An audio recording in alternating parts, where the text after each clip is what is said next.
Medina চালিয়েছেন কার আইন দিয়ে? জোরে বলেন, কার আইন দিয়ে? তা আপনি রাসূলের উম্মত, আপনি এটার বিরোধিতা কেন করবেন? আমার নবী এই কোরআন দিয়ে যেভাবে মসজিদে নববীতে তেলাওয়াত করে নামাজ ইমামতি করেছেন, এই একই কিতাব দিয়ে মদিনার রাষ্ট্রকে তিনি 10 বছর পরিচালনা করেছেন। আমরা তার উত্তরসূরি, আমরা তার উম্মত, আমরা তারই আদর্শ বাস্তবায়নের লক্ষ্যে আল্লাহর দ্বীন কায়েমে কাজ করব। আপনি এটাকে ধর্ম ব্যবসা বলেন এই কারণে, কারণ আপনার চেতনার ব্যবসায় ভাটা পড়েছে। নতুন করে চেতনার ব্যবসায় নামাজ ঠান্ডা করিয়েন না। 17 বছর চেতনার ব্যবসা করে যারা দেশ থেকে পালিয়েছে, পুনরায় কেউ যদি চেতনার ব্যবসা করে ধর্মকে আর মুক্তিযুদ্ধকে বিপরীতমুখী দাঁড় করায়, তাহলে তাদের পরিণতিটা কত ভয়ঙ্কর হবে কল্পনাও করতে পারবে না। চোখের সামনে আপনি পরিণতি দেখে বুঝি এখনো টের পান নাই গো।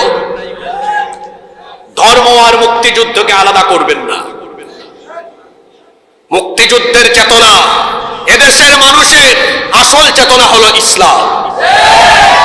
এদেশে প্রতিদিন পূর্ব দিক থেকে সূর্য উঠে আল্লাহু আকবারের মাধ্যমে, সূর্য ডুবেও যায় আল্লাহু আকবারের মাধ্যমে। এটা শাহজালাল, শাহপরান, শাহ মাহদুম রাহিমাহুমুল্লাহ, পীর মাশায়েখ, ওলিয়া উলিয়া, আলেম উলামা আর 90% মুসলমানের ইসলামের বাংলাদেশ। ইসলামের বিরুদ্ধে কথা বলে নিজেদের শিকল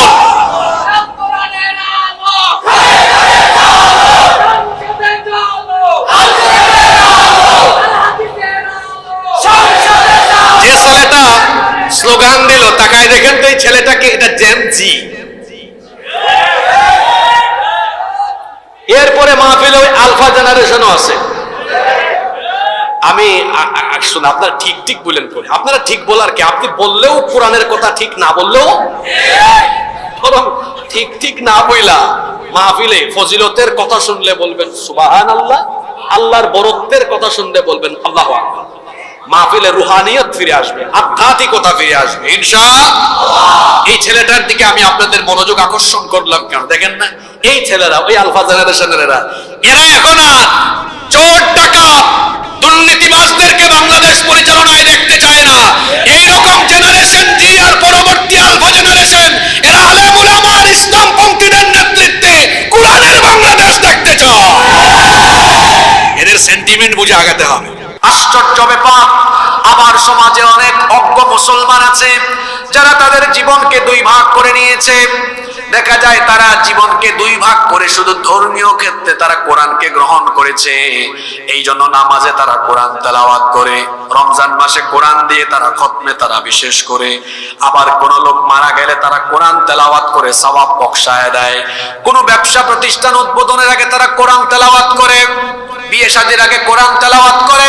শুধু এটাকে তারা তেলাওয়াতের কিতাব, খতমের কিতাব, তাবিজের কিতাব, ঝাড়ফুঁকের কিতাব হিসাবে গ্রহণ করেছে। কিন্তু তার পরিবার চলে, সমাজ চলে, রাষ্ট্র চলে তাগুত আর শয়তানের দেওয়া মতবাদের ভিত্তিতে। আল্লাহ তাআলা বলছেন, যারা তাদের জীবনকে 2 ভাগ করে নিয়েছে তারা আদৌ পরিপূর্ণ ঈমানদার হতে পারেনি। যে আল্লাহর কোরআন দিয়ে আপনি আপনার নামাজ পরিচালনা করেন, সে আল্লাহর কোরআন দিয়ে আপনি আপনার পরিবার পরিচালনা করবেন। যে আল্লাহর কোরআন দিয়ে আপনি আপনার মসজিদ পরিচালনা করেন, সে আল্লাহর কোরআন দিয়ে আপনি আপনার সভ্যতা, সমাজ এবং রাষ্ট্র পরিচালনা করবেন। কিন্তু আশ্চর্য ব্যাপার, আপনার সমাজের দিকে তাকিয়ে দেখেন, বিয়ে শাদীর অনুষ্ঠানে বিয়ের আগের দিন বিয়ে বাড়িতে ছেলে মেয়ে একত্রিত হয়ে গায়ে হলুদের অনুষ্ঠান করে, নাচ গান বাজনার আয়োজন করে, আর বিয়ের দিনে হুজুর ডেকে এনে তারপরে হুজুরকে বলে বিয়ের খুতবা দেন। হুজুর তখন কোরআন থেকে 2-3টা আয়াত তেলাওয়াত করে। আশ্চর্য কথা, কোরআন তেলাওয়াত দিয়ে বিয়ে পড়ানো হয়, কিন্তু সেই বিয়েতে খুতবার আগে পরে কোরআন বিরোধী কাজ কারবার হয়। দোকানপাট উদ্বোধনের আগে হুজুর ডেকে এনে কোরআন তেলাওয়াত করে দোকান উদ্বোধন করে, কিন্তু সেই দোকান বা ব্যবসা প্রতিষ্ঠান কোরআন বিরোধী কাজ কারবারে চলে, ওজনে কম দেয়, সেখানে মিথ্যা বলে প্রতারণা করে ভেজাল পণ্য বিক্রি করে। পার্লামেন্ট উদ্বোধন হওয়ার আগে কোরআন থেকে তেলাওয়াত করে, কিন্তু সেই পার্লামেন্টে পার্লামেন্টের অধিবেশনে আবার কোরআন বিরোধী আইন পাশ করে। এমনি ভাবে মুসলমান কোরআনকে শুধু তেলাওয়াতে সীমাবদ্ধ রেখে কোরআন বিরোধী কাজ কারবার করে। যারা নিজেদেরকে ইমানদার বলে দাবি করে তারা ইমানদার আদৌ হতে পারেনি, বরং তারা হলো ইমানদার নামের আস্ত একটা মুনাফিক। রব্বুল আলামিন কোরআনুল কারীমের 4 নম্বর সূরা সূরাতুন নিসা এর 61 নম্বর আয়াতে স্পষ্ট ভাষায় বলেছেন, মুনাফিকদেরকে চিনতে পারবা। ওয়া ইযা কিলা লাহুম তাআলাউ ইলা মা আনজালাল্লাহু ওয়া ইলার রাসূলি রাআইতাল মুনাফিকিনা ইয়াসুদ্দুনা আনকা সুদুদা। আল্লাহ তাআলা বলছেন, আর যখন এদেরকে বলা হয় আল্লাহ যা নাজিল করেছেন আল্লাহর বিধানের দিকে আর রাসূলের তরিকার দিকে ফিরে আসো, ও নবী এমন কথা বললে পরে মুনাফিকদেরকে দেখবেন রাআইতাল মুনাফিকিনা ইয়াসুদ্দুনা আনকা সুদুদা, দেখবেন মুনাফিকরা পাশ কাটিয়ে চলে যায়। মুনাফিক চিনা বড় কঠিন। কেউ যদি বলে হুজুর আমি বেশি হিন্দু দেখবো, কোথায় যাব? ভারতে যান, কোটি কোটি হিন্দু আছে। কেউ যদি বলে হুজুর আমি বৌদ্ধ দেখবো, কোথায় যাব? চীনে যান, মিয়ানমারে যান, কোটি কোটি বৌদ্ধ আছে। কেউ যদি বলে হুজুর আমি খ্রিস্টান দেখবো, কোথায় যাব? আমেরিকায় যান, ইংল্যান্ডে যান। কেউ যদি বলে হুজুর আমি ইহুদি দেখবো, কোথায় যাব? ইসরায়েলে যান। কিন্তু নোয়াখালীর কেউ যদি প্রশ্ন করে বসে হুজুর আমি মুনাফিক দেখবো, কোন দেশে যাব?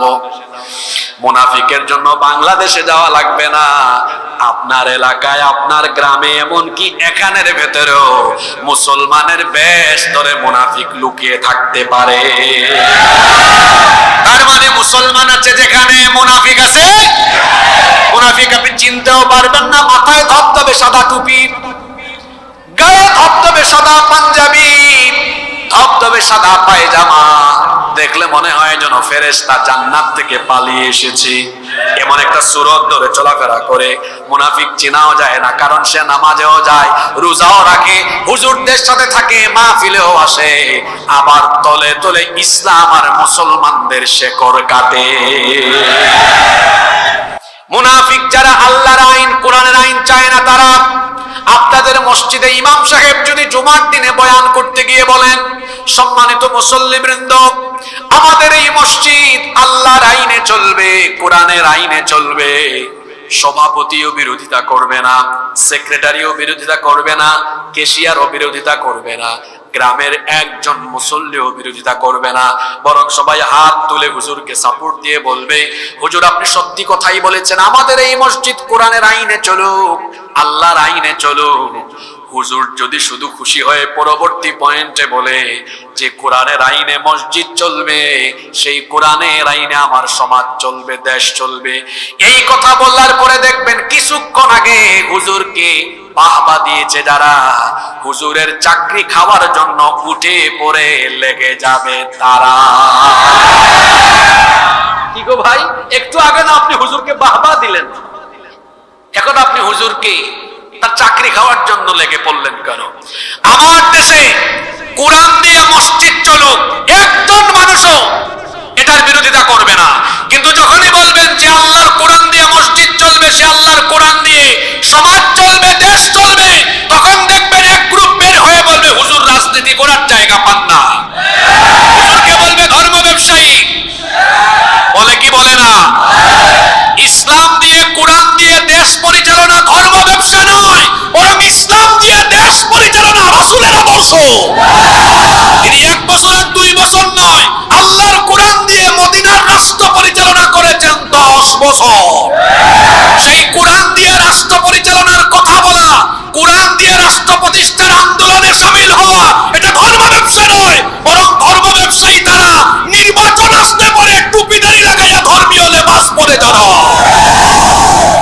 ইলেকশন আসলে পরে মাথার মধ্যে স্লোগানগুলো একবারে নিয়ে, কারণ শুরুতে দিলে আপনারা টায়ার্ড হয়ে যাবেন। তো আমি তো ওয়াজ মোটামুটি 1 ঘন্টা করি, এখন আমি প্রথম রাউন্ডে আসছি, তো প্রথম রাউন্ডে টায়ার্ড হয়ে গেলে ফাইনালে গিয়ে কি করবেন? এনার্জি সেভ করেন, এনার্জি কি করেন, সেভ করেন। আজকের বিষয় কিন্তু খুব গুরুত্বপূর্ণ। আগে আমরা এই বিষয়ে কথা বলতে পারি নাই। নতুন বাংলাদেশে নতুন আঙ্গিকে কথা হবে ইনশাআল্লাহ। নোয়াখালীর মানুষ যেমন চাই ঠিক ওই রকম একটা বিষয় আজকে আছে ইনশাআল্লাহ। মনোযোগ থাকবে তো?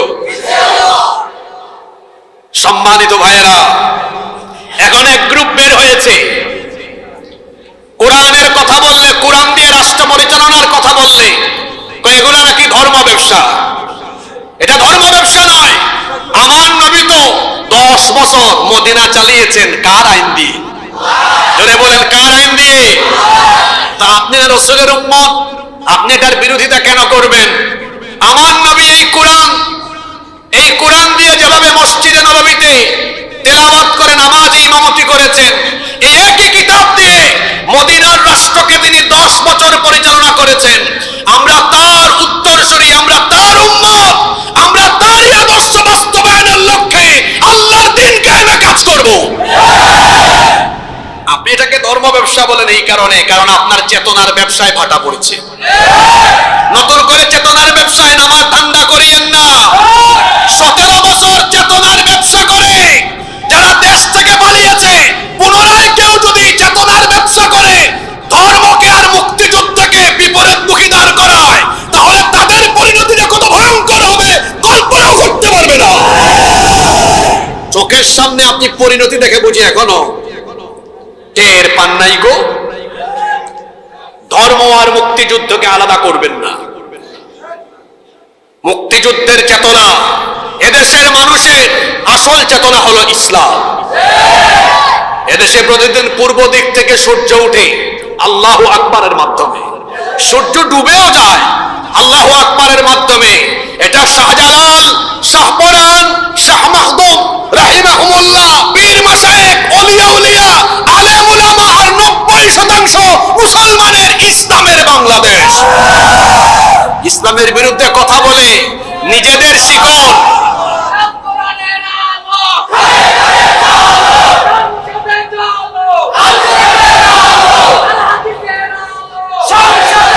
যে ছেলেটা স্লোগান দিল, তাকায় দেখেন তো এই ছেলেটাকে, এটা জেন জি। এরপরে মাহফিলে ওই আলফা জেনারেশনও আছে। আমি শুনুন, আপনারা ঠিক ঠিক বলেন করে, আপনারা ঠিক বলার কি? আপনি বললেও কোরআনের কথা ঠিক, না বললেও বরং ঠিক ঠিক না বইলা মাহফিলে ফজিলতের কথা শুনলে বলবেন সুবহানাল্লাহ, আল্লাহর বরত্বের কথা শুনলে বলবেন আল্লাহু আকবার। মাহফিলে রুহানিয়ত ফিরে আসবে, আধ্যাত্মিকতা ফিরে আসবে ইনশাআল্লাহ। এই ছেলেটার দিকে আমি আপনাদের মনোযোগ আকর্ষণ করলাম কেন দেখেন না? এই ছেলেরা, ওই আলফা জেনারেশনের এরা এখন আর চোর ডাকাত দুর্নীতিবাজদেরকে বাংলাদেশ পরিচালনায় দেখতে চায় না। এইরকম জেনারেশন জি আর পরবর্তী আলফা জেনারেশন, এরা আলেম উলামা আর ইসলামপন্থীদের নেতৃত্বে কোরআনের বাংলাদেশ দেখতে চায়। এদের সেন্টিমেন্ট বুঝে আগাতে হবে, নইলে গোল খাবেন আপনি। আল্লাহ বুঝার তৌফিক দান করেন। সম্মানিত ভাইয়েরা, তাহলে কোরআন হলো নূর। কোরআন হলো কি? নূর, আলো। আমরা কি আলোকিত বাংলাদেশ চাই কি চাই না? সবাই আলোকিত বাংলাদেশ চান তো? আলোকিত বাংলাদেশ পেতে হলে আমাদের আইনে আলোকিত বাংলাদেশ হওয়ার সম্ভাবনা বেশি না আল্লাহর আইনে বেশি? আল্লাহর আইনে সম্ভাবনা বেশি। আজকে আমার আলোচনার টপিক হলো কেন কোরআনের আইন একটা দেশের জন্য দরকার, কোরআনের আইনের প্রয়োজনীয়তা। মোট 10টি পয়েন্ট আপনাদের সামনে তুলে ধরব ইনশাআল্লাহ। আপনারা কি কয়েক মিনিট ধৈর্য ধরে আমার কথাগুলো, আসলে কথা আমার না, সুবহানাকা লা ইলমা লানা ইল্লা মা আল্লামতানা ইন্নাকা আনতাল আলিমুল হাকিম। একটা কথাও তো আমার না। আমার আল্লাহ আমাকে তৌফিক না দিলে আমার জবানও খুলবে না। আমি আল্লাহর সাহায্য চাইছি। আল্লাহ ঢেলে দেওয়া, শিখিয়ে দেওয়া কথাগুলো আমি জাস্ট আমার জবান দিয়ে আল্লাহ বলাবেন। আল্লাহর এই কথাগুলো শোনার তৌফিক, সেই সবর কি আপনাদের হবে ইনশাআল্লাহ? ইনশাআল্লাহ। কেন রাষ্ট্রীয়ভাবে কোরআনের আইন দরকার? আগে তো লাভ লস জানা দরকার। যদি লাভ হয় তাহলে আজকে আমরা দল মত নির্বিশেষে একমত হয়ে যাব ইনশাআল্লাহ। মনে রাখবেন, কোরআন যেমন সবার, কোরআন কি সাম্প্রদায়িক না সার্বজনীন? তেমনি আমরা আলেম ওলামা কোন দলের পক্ষে কথা বলি না, আমরা হুজুররাও সবার। এখানে ভাববেন না যে হুজুররা কোন দলের দালালি করে, অসম্ভব। আমরা মানুষদেরকে আল্লাহর কোরআনের দিকে ডাকি আর রসুলের দিকে ডাকি।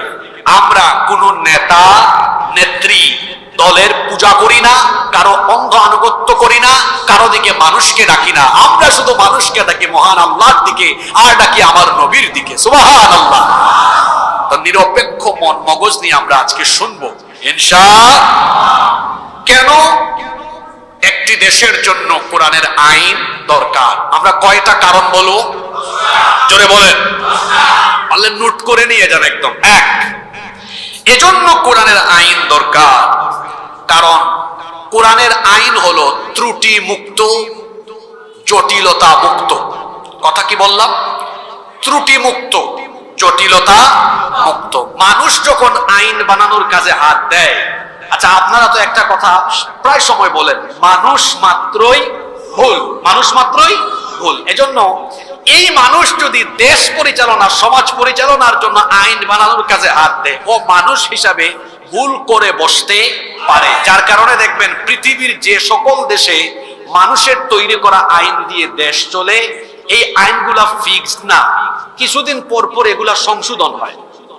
সংশোধন হয় না, এগুলো চেঞ্জ হয়, সংযোজন বিয়োজন হয়। এই বাংলাদেশের সংবিধানও ৭১-এর পরে বহুবার পরিবর্তন হয়েছে, সংস্করণ হয়েছে, বাস জায়গা হচ্ছে না। আহারে একটু আগাবে কেমনে, এখানে তো চিপাচিপি হয়ে গেছে। তো পিছনে অনেকে দাঁড়িয়ে আছেন, আমি স্বেচ্ছাসেবক ভাইদেরকে বলবো পর্দাটা খুলে দেন আর একটু জিকির করেন, সামনে এগিয়ে আসেন, জিকিরের সাথে সাথে দাঁড়ানো ভাইদেরকে বসার জায়গা করে দেন। লা ইলাহা ইল্লাল্লাহ, লা ইলাহা ইল্লাল্লাহ, লা ইলাহা। কেউ কথা বলবেন না, প্রাণ ভরে জিকির করেন। লা ইলাহা ইল্লাল্লাহ, লা ইলাহা ইল্লাল্লাহ, সুবহানাল্লাহ ওয়ালহামদুলিল্লাহ, ইল্লাল্লাহ, লা ইলাহা ইল্লাল্লাহ, লা ইলাহা, লা ইলাহা, লা ইলাহা ইল্লাল্লাহ মুহাম্মাদুর রাসূলুল্লাহ সাল্লাল্লাহু। এই তো সুন্দর একটা পরিবেশ হয়ে গেছে, আলহামদুলিল্লাহ পড়েন।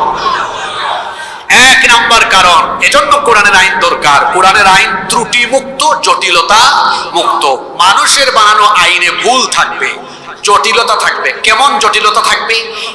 সে যদি আইন বানানোর সুযোগ পায়, তাহলে আইনকে এমন জটিল করে রাখবে, সে মানুষের সুবিধার জন্য আইন বানাবে না, জনগণের সুবিধার জন্য আইন বানাবে না। সে তার নিজের ক্ষমতায় থাকার সুবিধা আর দলের আশেপাশের মানুষদের সুবিধা বিবেচনা করে আইন বানাবে। কথাকে বোঝা যায়? আপনাদের মনে হয় এই ভুলটা কখনো করবেন না যে যারা আইন বানায়, সংবিধান বানায়, কোনোদিনও ভাবিয়েন না আপনাদের কল্যাণে বানায়। তারা আগে নিজের স্বার্থ বিবেচনা করে।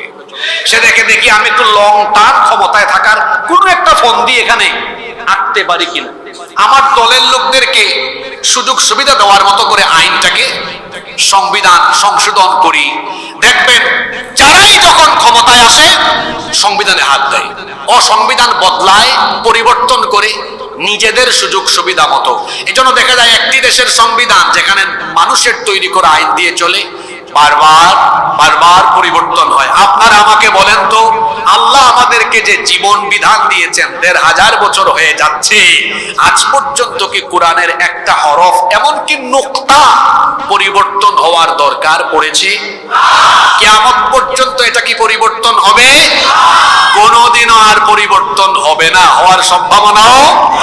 এজন্য আল্লাহ কিতাবের শুরুতেই বলে দিয়েছেন, যালিকাল কিতাবু লা রাইবা ফীহি হুদাল লিল মুত্তাকিন।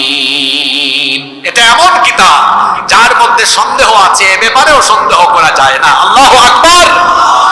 আমাদের দিকে তাকান, মনে করেন হুজুর আর আমি একটা উদাহরণ দিই, আমিও তো মানুষ, তিনিও মানুষ। প্রথমে আমরা এই চর হাজারি পরিচালনার জন্য হুজুরকে দায়িত্ব দিলাম যে হুজুর আপনি আমাদের চর হাজারি চালান। তো এই চর হাজারি পরিচালনা করার জন্য তো কিছু আইন কানুন বানাইতে হবে, এখানে চুরি করলে কি, ডাকাতি করলে কি, জিনা বদমাইশি করলে কি। তো হুজুর কি করলেন, সুন্দর কিছু আইন কানুন বানালেন নিজে নিজে। হুজুর এক সময় রিটায়ার্ডে গেলেন, এরপরে আপনারা কি করলেন, আমাকে চোর হাজারের দায়িত্ব দিলেন। আমি চিন্তা করলাম আমি যে দলের মানুষ, আমার দলের আশপাশে সব চোর আর বাটপার, একটু চুরির আইন ডাকাতির আইন হালকা করে দেই যাতে এরা চাঁদাবাজি চুরি টুরি করতে পারে।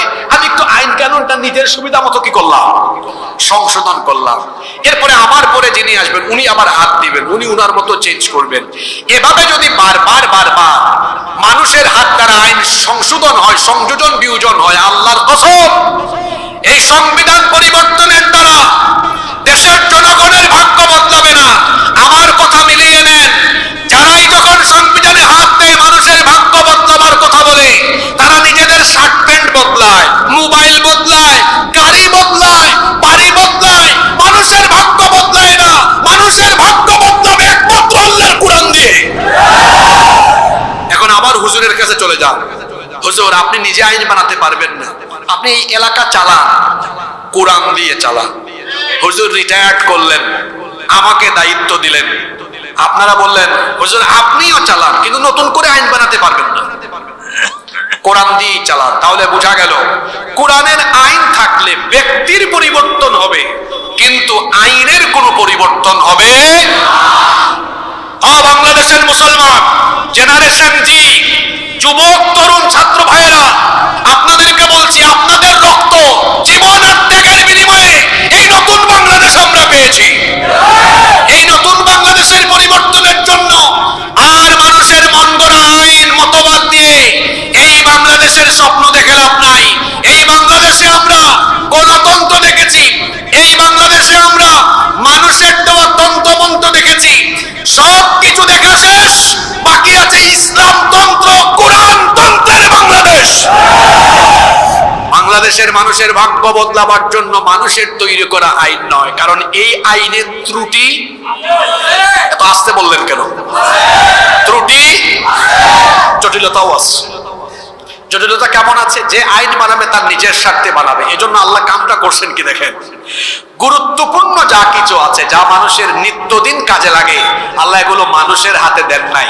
যেমন আপনারা বলেন তো, আমি কিছু কথা বলি, এগুলো আপনাদের ডেইলি দরকার কি দরকার না বলবেন। আলো, সবাই বলেন আলো, বাতাস, পানি, আগুন, অক্সিজেন, এগুলো কোন দেশের সরকারের হাতে না আল্লাহর হাতে?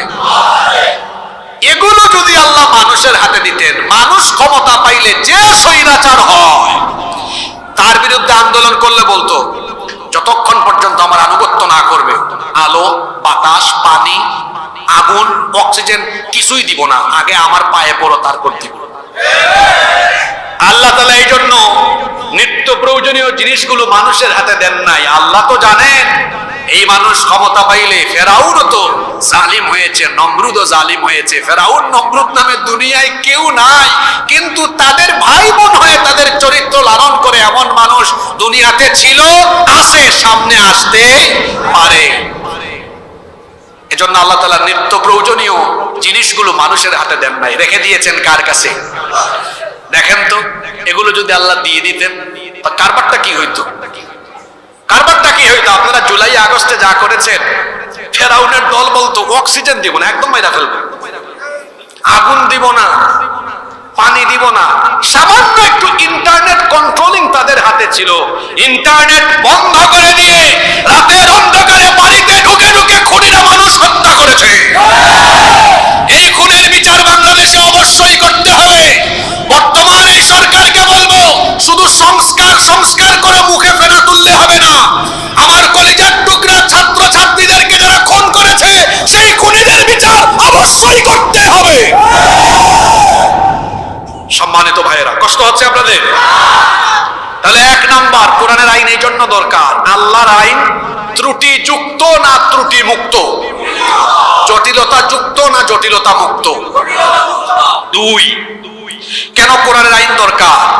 যদি কোরআনের আইন সমাজে প্রতিষ্ঠিত না হয়, তাহলে কোরআনের অসংখ্য আয়াত কোরআনের কিতাবের পৃষ্ঠার ভিতরে বন্দী থাকবে, এগুলোর বাস্তবায়ন আর কোনোদিন হবে না। যেমন ওয়াসসারিকাতু ওয়াসসারিকাতু ফাকতাউ আইদিয়াহুমা, ওয়াসসারিকু ওয়াসসারিকাতু ফাকতাউ আইদিয়াহুমা, চোর পুরুষ হোক আর নারী হোক অপরাধ প্রমাণিত হলে তার হাত কেটে দাও। আপনারা বলেন তো, ইসলামী রাষ্ট্র যদি না থাকে তাহলে এই আয়াত কোনোদিন বাস্তবায়ন হবে না কোরআনের পৃষ্ঠার ভিতরে বন্দী থাকবে? বন্দী থাকবে। এরকম কোরআনের একটা দুইটা আয়াত না, যদি কোরআনের আইন রাষ্ট্রে প্রতিষ্ঠা না হয় অসংখ্য আয়াত কোরআনের এই পৃষ্ঠার ভেতরে বন্দী থাকবে। এখন নোয়াখালীর মানুষ, আপনারা বলেন তো, এই শত শত আয়াত আল্লাহ তাআলা যে দিলেন রাষ্ট্র পরিচালনার জন্য, এই আয়াতগুলো কি শুধু তেলাওয়াতে খতমে সীমাবদ্ধ থাকবে নাকি রাষ্ট্র ব্যবস্থার দরকার আছে? এগুলো তো রাষ্ট্র পরিচালনার জন্য আল্লাহ দিয়েছেন। যদি কোরআনের আইন প্রতিষ্ঠা না হয় এগুলো কিতাবের পৃষ্ঠাই বন্দী থাকবে, বাস্তবায়ন কোনোদিন হবে? এজন্য কোরআনের আইন দরকার আছে না নাই? নাম্বার 3, কেন একটি সমাজ বা রাষ্ট্রে কোরআনের আইন দরকার? একটি সমাজ বা দেশকে, সেই দেশের মানুষকে ন্যায় বিচার, সুবিচার নিশ্চিত করার জন্য কোরআনের আইন দরকার। কারণ কোরআনের আইন যেখানে আছে সুবিচার সেখানে আছে। আল্লাহর নবী বলেছেন, মান ক্বালা বিহি সাদাকা, এই কোরআন থেকে যে কথা বলে সে সত্য কথা বলে। ওয়ামান আমিলা বিহি উজরা, যে কোরআন অনুযায়ী আমল করে তাকে পুরস্কার দেন কে? ওয়ামান হাকামা বিহি আদালা, আর এই কোরআন দিয়ে যারা বিচার করে তারা মানুষের মধ্যে ন্যায় বিচার কায়েম করে। যেই সমাজে, যেই দেশে কোরআন দিয়ে বিচার ফয়সালা হয় না, সেই সমাজে, সেই দেশে দেখবেন বিচারের নামে অবিচার করে নিরপরাধ মানুষকে অপরাধী বানায়া সাজা দেওয়া হয়। কিন্তু কোরআনের আইন যেখানে আছে সেখানে সুবিচার আছে। দেখেন, আপনাদেরকে একটা হাদিস শোনাই, একটা ঘটনা শোনাই। ঘটনাটা কি বলবো? আল্লাহ নবী তো 10 বছর মদিনার রাষ্ট্র চালিয়েছেন আল্লাহর কোরআন দিয়ে। নবীজি মদিনা চালিয়েছেন, জুড়ে বলেন কার আইন দিয়ে? আল্লাহর আইন দিয়ে তিনি মদিনা রাষ্ট্র পরিচালনা করছেন। একবার আল্লাহ নবীর আদালতে মাখজুমিয়া গোত্রের কুরাইশি একজন নারী চুরির অপরাধে তাকে আদালতে সুপর্দ করা হলো। মহিলার বিরুদ্ধে অভিযোগ হলো তিনি চুরি করেছেন, এই অভিযোগে তাকে আনা হলো। অত্যন্ত নামি দামি বংশের মহিলা ছিলেন। এই মহিলাকে যখন আদালতে প্রেরণ করা হলো, মদিনায় সাহাবায়ে কেরাম পারস্পরিক কথা বলা শুরু করেছেন।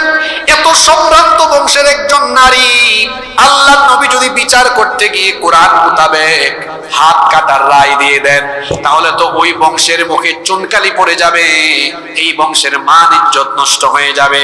সাহাবায়ে কেরাম একসাথে বসে পরামর্শ করছেন, আল্লাহর নবীর কাছে সুপারিশ নিয়ে যাওয়া দরকার, যাতে করে নবীজি বিচারের রায় দেওয়ার সময় এই বংশের মান সম্মানের কথা বিবেচনা করে রায় যেন একটু হালকা করে দেন, যাতে বংশের মান ইজ্জত বাঁচে। কিন্তু কে নবীজির কাছে সুপারিশ নিয়ে যাবে? একজনেরও সাহস হয় না। অবশেষে সাহাবায়ে কেরাম উসামা ইবনে যায়েদ রাদিয়াল্লাহু আনহুকে বললেন, ও আমাদের ভাই উসামা, তোমাকে তো নবীজি বড় পছন্দ করেন, মহব্বত করেন, ভালোবাসেন, তুমি নবীজির কাছে সুপারিশ নিয়ে যাও। তুমি গেলে হয়তো নবীজি তোমার কথা রাখবেন। উসামা ইবনে যায়েদ রাদিয়াল্লাহু আনহু সকলের অনুরোধের ভিত্তিতে তিনি যখন নবীজির কাছে সুপারিশ নিয়ে গেলেন, আল্লাহর নবী এই কথা শুনে পরিস্থিতি এমন হয়ে গেল, আসমান যেন তার মাথায় ভেঙে পড়ার উপক্রম হয়ে গেল। আল্লাহর নবী সকল সাহাবীদেরকে ডাকলেন, ডাকার পরে বললেন, সাহাবীরা, শুধুমাত্র বংশ মর্যাদা ভালো হওয়ার কারণে সেই বংশেরই একজন নারী অপরাধ করার পরেও তোমরা বলতেছো রায় হালকা করে দেওয়ার জন্য। ও আমার সাহাবীরা শোনো, আজকে আদালতের কাঠগড়ায় এই সম্ভ্রান্ত বংশের নারী না হয়ে যদি আমার আদরের মেয়ে, কলিজার টুকরা মেয়ে ফাতেমা হতো, আমার নিজের মেয়ে বলে আদর, ভালোবাসা আর মহব্বতের টানে আমি রায় হালকা করতাম না, বরং ন্যায় বিচার কায়েমের জন্য আমি রাষ্ট্রপ্রধান হয়ে আমি আমার মেয়ের ব্যাপারে হাত কাটার রায় দিয়ে দায়িত্ব জল্লাদের হাতে তুলে দিতাম না। কারণ জল্লাদ ভাবতে পারে রাষ্ট্রপ্রধানের মেয়ে, কিভাবে আমি কি করি, বিচারে যেন দণ্ডবিধি এক 100 ভাগ কায়েম হয়। সেই জন্য আমি জল্লাদের হাতে দায়িত্ব না দিয়ে আমি রায় দেওয়ার পরে বাপ হয়ে নিজের মেয়ের হাত নিজেই কেটে ফেলতাম। আল্লাহু আকবার বলেন, আল্লাহু আকবার।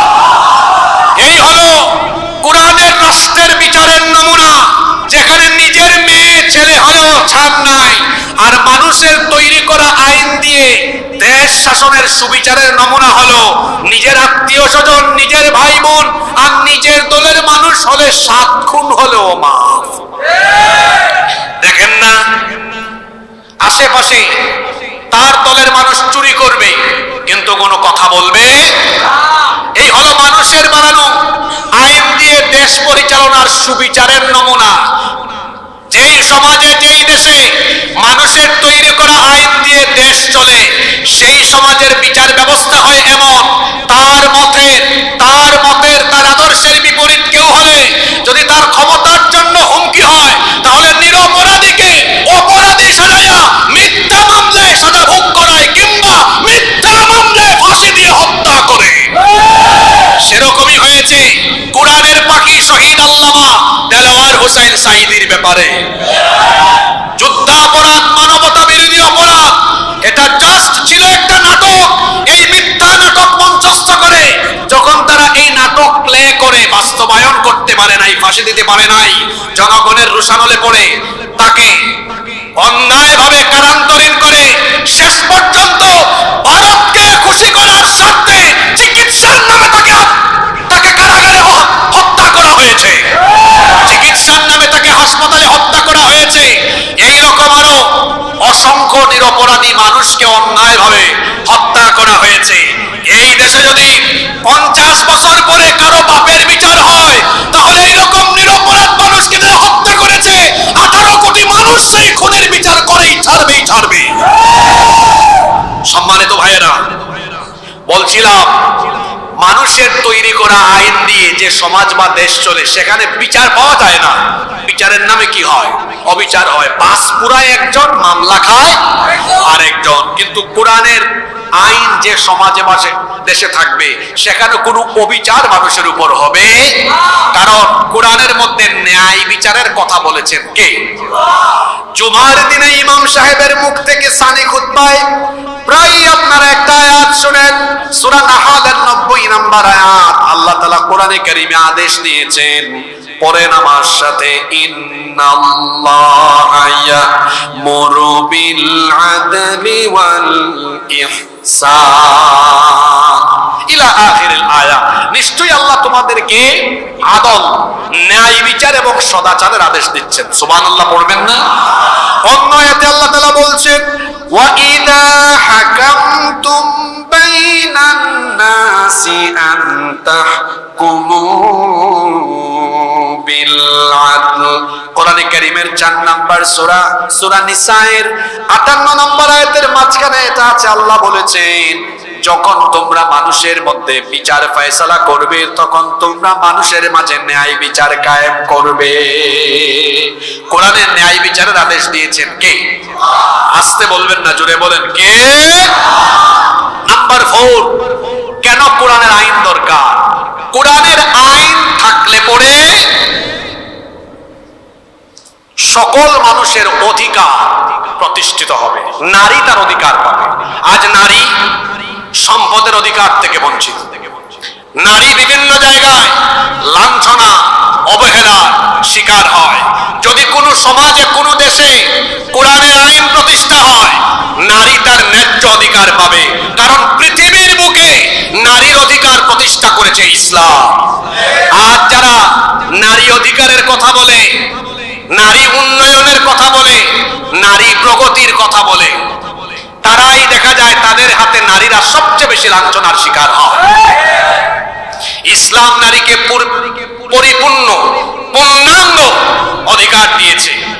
সুতরাং যদি আল্লাহর আইন প্রতিষ্ঠা হয়, নারী তার অধিকার পাবে, শ্রমিক তার ন্যায্য অধিকার পাবে, এমনকি সকল ধর্মের মানুষও তার অধিকার ফিরে পাবে। আজ আমাদের পাশের দেশ থেকে বলতে শোনা যায়, বাংলাদেশে মৌলবাদ কায়েম হয়ে গিয়েছে, জঙ্গিবাদ কায়েম হয়ে গিয়েছে। এই দেশে দেশে এখন সংখ্যালঘু হিসেবে যারা আছে তারা কেউ আর নিরাপদ নয়। তাদের মুখের ভাষা শুনে মনে হয় মায়ের চেয়ে মাসির দরদ বেশি। সম্মানিত অমুসলিম নাগরিক বৃন্দকে আমরা বলবো, আমাদের এই বক্তব্য যদি আপনারা শোনেন, এই দেশে কোরআন ইসলাম প্রতিষ্ঠিত হলে আপনাদের ভয়ের কোনো কারণ নাই।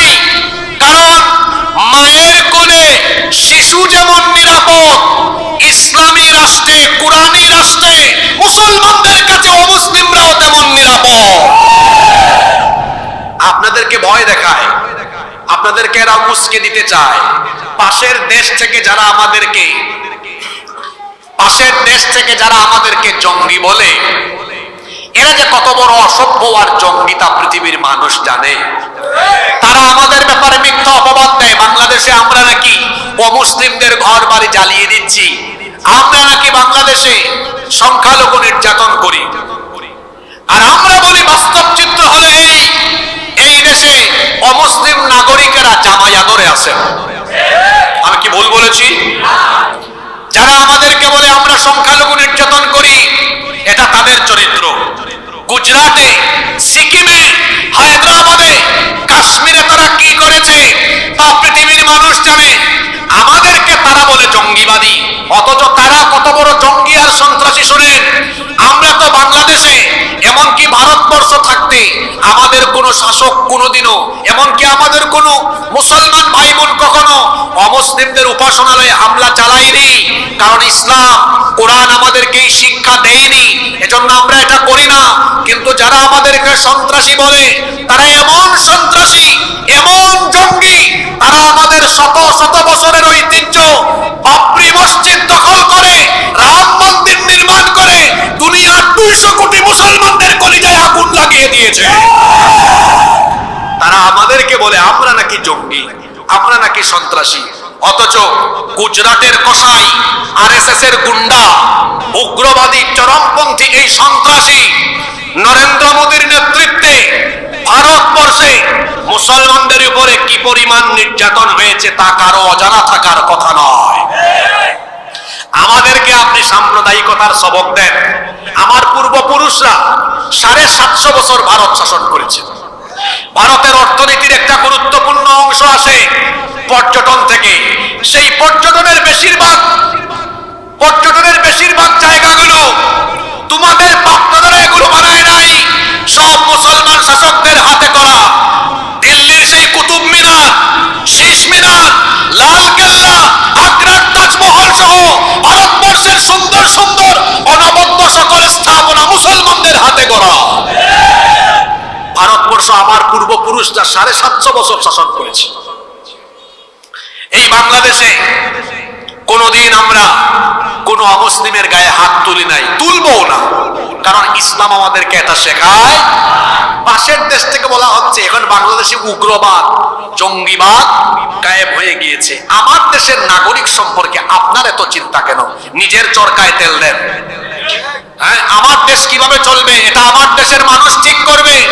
বিবিসি বলেছে আপনার দেশের 60 কোটি মানুষ এখনো স্বাস্থ্যসম্মত পায়খানা ব্যবহার করতে পারে না। এটা আমার কথা নয়। কার কথা? বিবিসির রিপোর্ট। আপনারা গুগল শরীফে সার্চ করেন, আমার কথা মিলায় দেখেন। আপনার দেশের 60 কোটি মানুষ এখনো স্বাস্থ্যসম্মত পায়খানাই ব্যবহার করতে পারে না, খোলা জায়গায় পায়খানা করে। আপনি আমার দেশ না, নিজের দেশ নিয়ে চিন্তা করেন। এই 56,000 বর্গ মাইলের বাংলাদেশের প্রতিটি নাগরিক এখন সচেতন। এই দেশে কোন দেশের আধিপত্যবাদ কায়েম হতে দেওয়া হবে না। এই দেশ দিল্লির ইনস্ট্রাকশনে চলবে না। বাংলাদেশ চলবে তেমন, বাংলাদেশের মানুষ চাইবে যেমন। দিল্লি যেভাবে চাইবে বাংলাদেশ সেভাবে চলবে। দিল্লি থেকে বলা হয় বাংলাদেশে নাকি অমুসলিমরা নিরাপদে থাকবে না।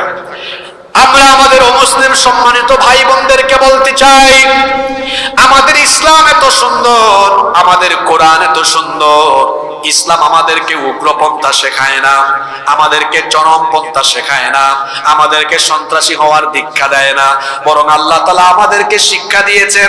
কোরআনুল কারীমের 60 নম্বর সূরা, সূরা মুমতাহিনা এর 8 নম্বর আয়াতে আল্লাহ বলছেন, লা ইয়ানহাকুমুল্লাহু আল্লাযীনা লাম ইউকাতিলুকুম ফিদ-দীন ওয়া লাম ইউখরিজুকুম মিন দিয়ারিকুম আন তাবাররুহুম ওয়া তুকসিতু ইলাইহিম ইন্নাল্লাহা ইউহিব্বুল মুকসিতিন। আল্লাহ তাআলা বলছেন, যারা দ্বীনের ব্যাপারে তোমাদের সাথে যুদ্ধে জড়ায়নি এবং যারা তোমাদেরকে ঘর বাড়ি থেকে বিতাড়িত করেনি, সেই সকল মুসলিমদের ব্যাপারে, তাদের সাথে সদাচারের ব্যাপারে এবং ন্যায় প্রতিষ্ঠার ব্যাপারে আল্লাহ তোমাদেরকে নিষেধ করেননি, বরং আল্লাহ তোমাদেরকে আদেশ দিয়েছেন সে সকল অমুসলিমদের সাথে সদাচরণ করো, ন্যায় বিচার করো, তাদের উপর জুলুম করো না। আমাদের কোরআন আমাদেরকে শিক্ষা দিল, অমুসলিমদের সাথে জুলুম করতে নিষেধ করলো, তাদেরকে সম্মান করার কথা বললো, তাদের হক প্রতিষ্ঠার কথা বললো। আবার অন্য আয়াতে আল্লাহ বলেছেন, অমুসলিমদের উপাস্যদেরকে তোমরা গালি দিও না, কারণ তোমরা যদি তাদের দেবতাদেরকে, উপাস্যদেরকে গালি দাও, অজ্ঞতাবশত তারাও তোমাদের আল্লাহকে গালি দিয়ে বসবে, এজন্য এমনটা করো না। এজন্য আল্লাহ কোরআনে কারিমে আমাদেরকে শিখিয়েছেন, অন্য ধর্মের কোন উপাস্যকেও গালি দিও না, এমনকি কোন ধর্মের উপাসনালয়ে হামলা চালাতে নিষেধ করেছেন মুহাম্মাদুর রাসূলুল্লাহ। আমরা বলি সাল্লাল্লাহু আলাইহি ওয়াসাল্লাম। সেজন্য আমরা বলতে চাই, এই দেশে যত মুসলিম ভাই বোনেরা আছেন, আপনাদের টেনশনের কোনো কারণ নাই। এই দেশে ইসলাম যদি কায়েম হয়ে যায়, অমুসলিমরা আরো বেশি নিরাপত্তা পাবে, কারণ কোরআনে শান্তি আছে, ইসলামে শান্তি।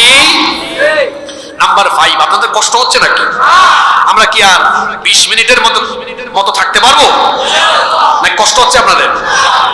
আমার তো আরো গুরুত্বপূর্ণ কথা রয়ে গেছে, ফাইনাল রাউন্ডের আগে এনার্জি শেষ করে দেন। নাম্বার 5, কেন কোরআনের আইন দরকার? কোরআনের আইন এই জন্য দরকার, কোরআনের আইন প্রতিষ্ঠা হলে পরে মানুষ তার মত প্রকাশের স্বাধীনতা আর ধর্ম পালনের স্বাধীনতা পাবে। যেই সমাজে মানুষের আইন থাকে, সেখানে দেখা যায় মত প্রকাশ করা যায় না, যদিও বাক স্বাধীনতার কথা বলা হয়, কিন্তু দেখবেন আপনি স্বাধীনভাবে মতামত ব্যক্ত করলে লাগাম টেনে ধরা হয়। এবং যদিও বলে ধর্ম পালনের অবাধ সুযোগ দেওয়া হবে, আপনারা বলেন তো, বুকে হাত দিয়ে বলেন, গত 17 বছর নিরাপদে নির্বিঘ্নে মাহফিল আয়োজন করে, মসজিদে হোক, মাদ্রাসায় হোক, কিংবা যে কোনো পরিবেশে হোক, দ্বীনি কথা বলতে পেরেছেন? জোরে বলেন, বলতে পেরেছেন? বাংলাদেশে যদি কোরআনের আইন প্রতিষ্ঠা হয়, কোরআনের নীতি হলো লাকুম দীনুকুম ওয়ালিয়া দীন। যদিও আমার দেশে এক রাবেয়া বসরি ছিলেন, তিনি একবার পার্লামেন্টের ভেতরে বলেছিলেন, বুখারী শরীফে আছে লাকুম দীনুকুম ওয়ালিয়া দীন।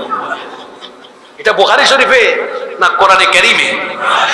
তারপরে আবার আরে বাপরে বাপ, ইবনে কাসিরের চেয়ে আরো বড় তাফসীরকারক অর্থ করেছেন লাকুম দীনুকুম ওয়ালিয়া দীন, ধর্ম যার যার, উৎসব সবার।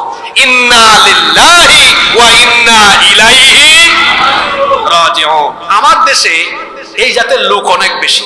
আউযুবিল্লাহ বিসমিল্লাহ পড়তে গেলে ভুল করবে 30টা 40টা। তারা দেখা যায় আলেমদেরকে কটাক্ষ করে কথা বলে, মুখে লাগাম দেন, মুখে লাগাম দেন। মানুষকে সম্মান দিলে আপনার সম্মান বাড়িয়ে দিবেন কে? লাকুম দীনুকুম ওয়ালিয়া দীন, ধর্ম যার, উৎসব তোমাদের, দিন তোমাদের। লাকুম দীনুকুম ওয়ালিয়া দীন, তোমার দিন তোমার, তোমার ধর্ম তোমার, আমার ধর্ম আমার। আল্লাহ তাআলা বলেছেন লা ইকরাহা ফিদ-দীন, দ্বীনের ব্যাপারে কোনো জোর জবরদস্তি নাই। ইসলাম যদি কায়েম হয়, কোরআনের আইন যদি প্রতিষ্ঠা হয়, কাউকে কারো ধর্ম পালনে, মত প্রকাশে কোনো প্রকার বাধা বিপত্তি দেওয়া হবে। আজকে পাশের দেশ থেকে বলা হচ্ছে, এদেশে জঙ্গিবাদের উত্থান হয়ে যদি মৌলবাদ কায়েম হয়ে যায়, তারা কোরআনের আইনকে মৌলবাদ বলে। তাদের কথা অবশ্য ভুল নয়, মৌল শব্দের অর্থ তো ভালো। মৌল মানে মূল, মূল হলেন আল্লাহ, মূল হলেন রাসূল, মূল হলো কোরআন, মূল হলো সুন্নাহ। তো আমরা তো মূলের উপরেই আছে, মূলের উপর থাকলে ভালো, কারণ যে গাছের মূল শিকড় ভালো থাকে ওই গাছ বেঁচে থাকে, যে গাছের মূল ঠিক থাকে না ওই গাছ বেঁচেও থাকে। পাশের দেশ থেকে বলা হয়, এই দেশে ইসলাম কায়েম হলে, কোরআন কায়েম হলে অন্যান্য ধর্মের মানুষ সঠিকভাবে ধর্ম পালন করতে পারবে না। কিন্তু তারা দরদি হয়ে, আপনারা দেখছেন না বেশ কিছু ইন্ডিয়ান চ্যানেল বাংলাদেশের ব্যাপারে মিথ্যাচার রটনা করেই যাচ্ছে। ওই যে রিপাবলিক বাংলা এক চ্যানেল আছে, ওর নাম ময়ূখ রঞ্জন। ব্যাং যেমন লাফায় সেও তেমন লাফায়। তারপর ডিসপ্লেতে বাংলাদেশের মানচিত্র এনে বলে, এই যে বাংলাদেশের চট্টগ্রাম, রংপুর, সিলেট, বাংলাদেশের চিকেন স্ন্যাক, আমরা এটা দখল করে ফেলবো, 5 মিনিট লাগবে। ময়ূখ রঞ্জন, চট্টগ্রাম, সিলেট আর রংপুর তোর বাপ দাদার নাকি? এই দেশের মানচিত্রের দিকে কেউ যদি কালো হাত বাড়ায়, সেই কালো হাতকে আমরা ভেঙে চুরে টুকরা টুকরা করে দিব। নোয়াখালীবাসী, আমরা মুসলমান, আমরা যুদ্ধপ্রিয় নই, আমরা শান্তিপ্রিয়। আপনাদের মনোযোগ আছে?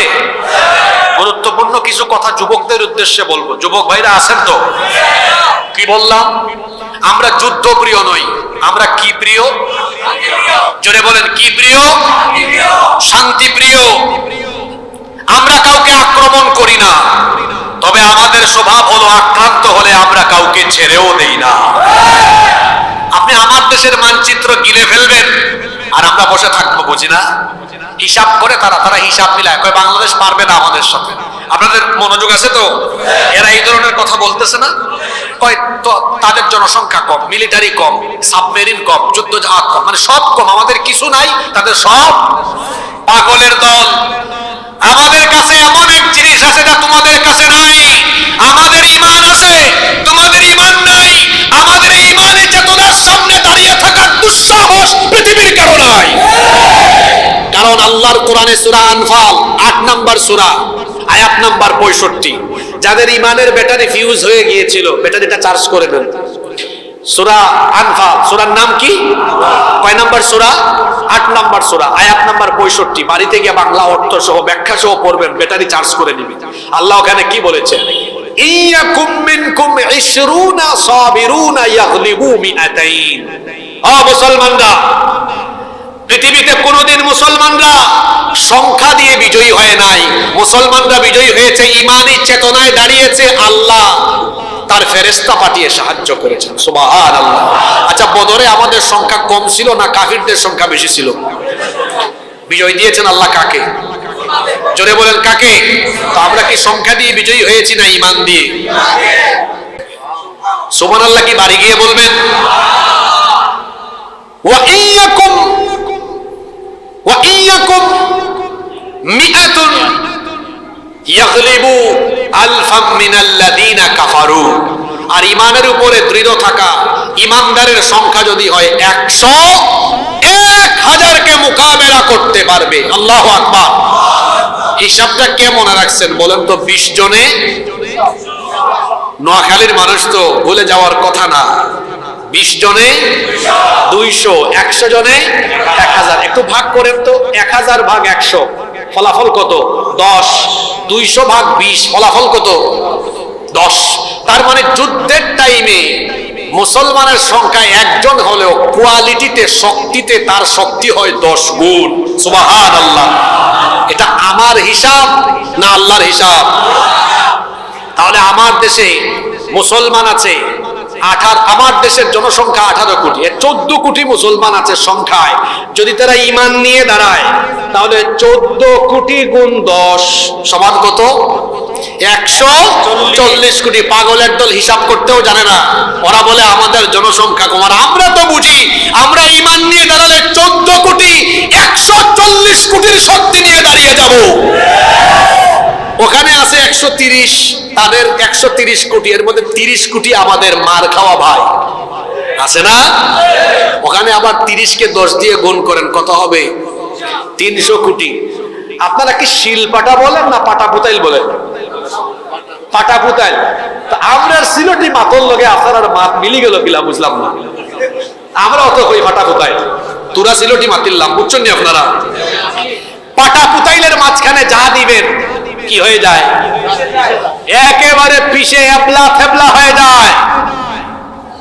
গুজরাটের কসাই নরেন্দ্র মোদীকে বলছি, আমার দেশের মানচিত্রের উপরে কোনো জট দিবেন না।